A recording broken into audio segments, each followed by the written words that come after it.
The first inception or idea of a space station had first been created by Wernher von Braun when he attended the Hayden Planetarium's second symposium in October 1952. Von Braun advertised the idea of a station in space with promising results that would springboard the man's further venture into outer space, while creating the most fantastic laboratory ever devised. With his 12-foot-high cutaway model of a street-stage rocket, von Braun's vision titled the paper, describing his model as the early steps in realization of a space station. There are still other claims over this subject of what led to the creation of the ISS, one of them being the station's foundation of the two cancelled space programs Freedom from America and Mir from Russia. These programs would eventually merge with other international companies from Japan and Europe to design and structure the station. Another claim being that the Zarya, Dawn in English, ignited the interest to explore space. The Zarya was a missile that gave the US new perspective on the world and was launched on November 20th, 1998. It was built by the Russians, but the Americans provided the capital to finance the venture into the depths of space. Others claim that the idea of constructing the ISS was proposed around the 1800s, but capital investments was a major issue at the time, and renders the statement false. Whatever the theories and speculations history may have on the development of the ISS, it is recognized that all these causes shaped and impacted the reason and time it was built. There are many presidents and leaders who defended or advanced the production of the ISS, one being President Reagan, who officially announced his support for the station in the Union Address on January 25, 1984. He called for international cooperation and invited other nations to become involved in the projects of enormous proportions so that their expenses could be distributed and not concentrated on the US alone. President Ronald Reagan also declared that the US develop a permanent space station with support from NASA and various other countries. This is the countries included 9 of European space agencies, 13 member countries, as well as Japan and Canada. The reason Russia collaborated with the US was because of President Clinton and his administration, who publicly announced on behalf of the US and Russia their alliance toward achieving a common goal in September 1993. With such strong impression, the Cold War would drift away into the depths of space and make a way for a new era of cooperation, peace, and unity. Through the brilliant bipartisanship of President Clinton and his cabinet, the financial and technical difficulties of constructing the ISS would be solved by Clinton convincing various members of the Senate and House of Representatives. Unfortunately, there are many obstacles blocking the path for the completion of the ISS. The station's opponents began making claims that those involved in the project were hiding the inflating costs of the station, which would outweigh any future benefits. If the claims are true, the space agency would be caught in an apparently hopeless conundrum, as said by William E. Burroughs.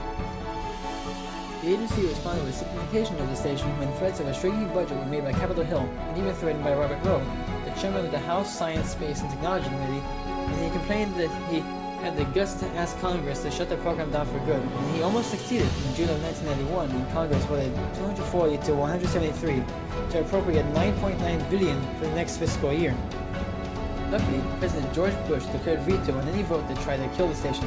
Perhaps the most difficult obstacle to overcome was the tragic loss of lives in the space shuttle Columbia's explosion on February 1st, 2003, whose effects led to a wide censure by the media on the future of the space station.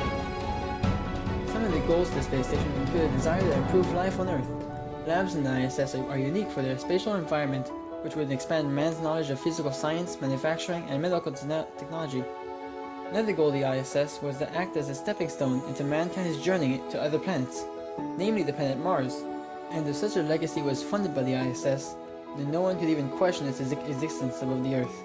Knowledge of space exploration will allow us to safely and effectively expand our perspective of life. The legacy and contribution of the ISS are numerous and impactful on many levels. This legacy is embodied in the experiments, results, and data that scientists do aboard the ISS, because it provides scientists with a unique, one-of-a-kind laboratory to test the most basic physical and biological processes, like the burning of fuels, solidification of metals, the growth of crystals, and the systems of the body, ranging from the musculoskeletal system to the immune system. Scientists can use their low gravity to test theories in physics with a higher percent of precision and accuracy than the physical realms of Earth's gravity would allow. The well-sought characteristic of low gravity on the ISS gives scientists the capabilities to study the changes in states of matter, behavior of fluids, and complex combustion processes.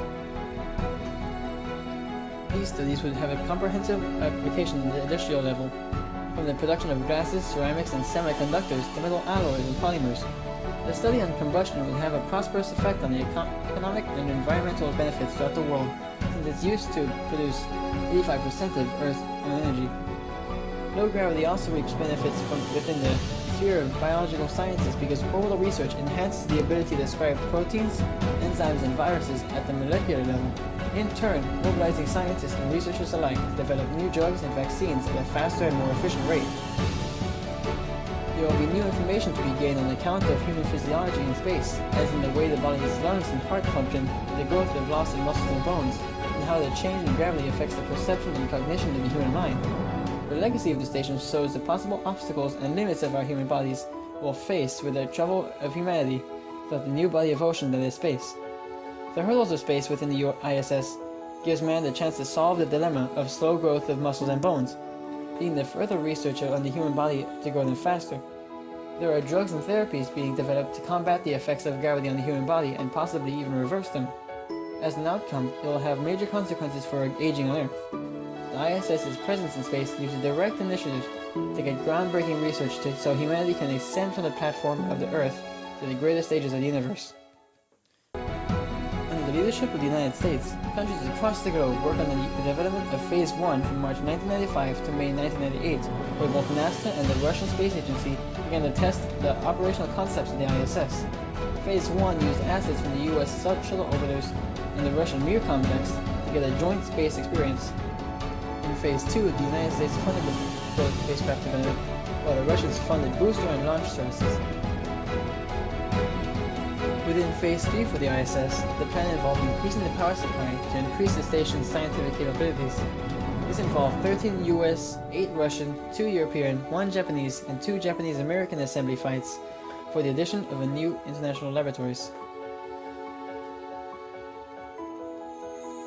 The ISS was built in the post-Cold War world, where the budget constraints and tensions of many nations were satisfied by the unity the United States contributed by bringing together 16 nations to form the largest international scientific cooperative program within the end of the 20th century.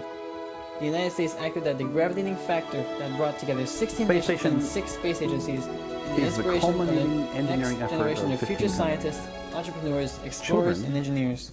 Should be able to look up and in simple awe and wonder that we have accomplished this engineering feat, that folks can float and do wonderful science and learn more about what we're doing on Earth, as well as going farther.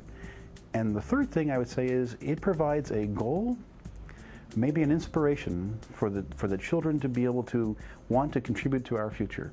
Together we are building the future.